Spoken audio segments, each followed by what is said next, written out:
Alright, Radiant Typhoon games, game 1, we are up against Ubel. Let's get started while I talk.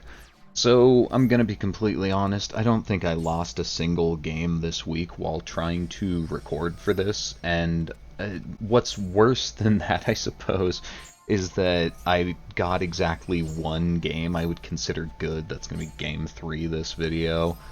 I don't know if it's Omega, just like is people testing for the new format and not playing. I don't know, because like some of these decks look like they should be probably good in this format. Like the ones I picked for the most part are the ones where we get interacted with some amount. We got nibbed there, isn't gonna end up mattering. We get kaiju, doesn't end up mattering just because as soon as we activate an MST, all of our disruptions come back, and then we can, negate things and shuffle to draw and pop back row. And back row is just so important for decks in this early stage of Genesis that, like, if you can pop back row, you win automatically. We stopped the Samsara D Lotus. They don't really have another way to get a Ubel on field. We already hit the opening of the Spirit Gates, and they just have to scoop. So yeah, that's what the deck is trying to do, and we did it through a Nibiru and a Kaiju, and, like, we weren't even really trying still. We still had an MST, still had an Omni Negate, still had Shuffle 2. I don't know, this deck seems really, really good. Alright, game 2, we're up against Dragon Rulers, and our hand sucks ass. We have visions, so we fire that in the draw phase, and that gets us to a Swen, which is at least something. But they have the Veiler, so Swen is actually nothing, if you squint. So they have Super Rejuvenation on draw phase. We have to just set MST and Super Poly and pass.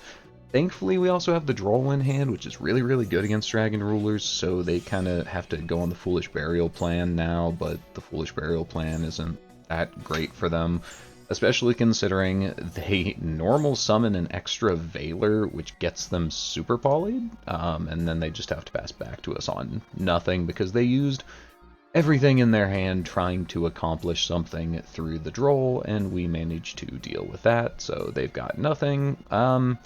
They didn't have to scoop there.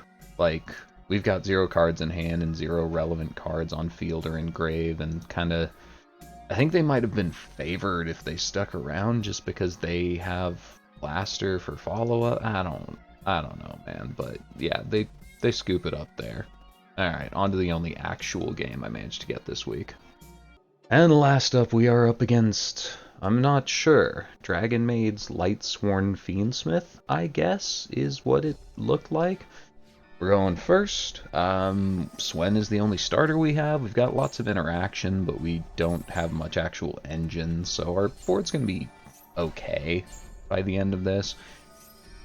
Get MST into the grave. We have a bunch of guys, go Totem Bird.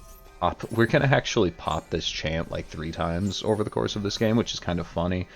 That, I mean, we have to trigger our effects that trigger on quick play spells somehow, and MST is a quick play spell, and we have a target. So this gets us all of our disruptions, basically. Megala can summon Phonics from deck, we've got our Monster Negate, we've got our Spell Trap Negate. I figure it's just Dragon Maids right off the bat when they summon Chamber. And I'm like, okay, well, Dragon Maids just kind of folds to any interaction. They don't extend very well. But they're not just playing Dragon Maids. So they go Fiendsmith into Lightsworn stuff. I guess it's mostly a Lightsworn deck if I had to guess. Very, very funky deck, but the fact they baited us into doing 4 plays with the disruption that we had available, because I assumed Dragon Maids was what we were fighting. Unfortunately for them, they cannot blow up Crozia, and they cannot walk over Crozia, which means we're going to get another turn, and we ripped Swen off the top. Ripping Swen off the top was one of the best things we could get, because that gets us, well, all of our graveyard follow-up stuff back, and we can search another Crozia. I actually tribute summon it because we're not going to use our normal summon. And then they scoop it here. We don't even have lethal, but I don't know. Maybe they figure they've used too many resources and we built back the exact board that we want anyways. I couldn't tell you. Guys, this is the best I got this whole week. Honestly, I don't think I lost a game and I never had a good one. Sorry, but like, I was trying. It's just the deck is too good. You should probably go play it. Cool? Cool. Well, bye.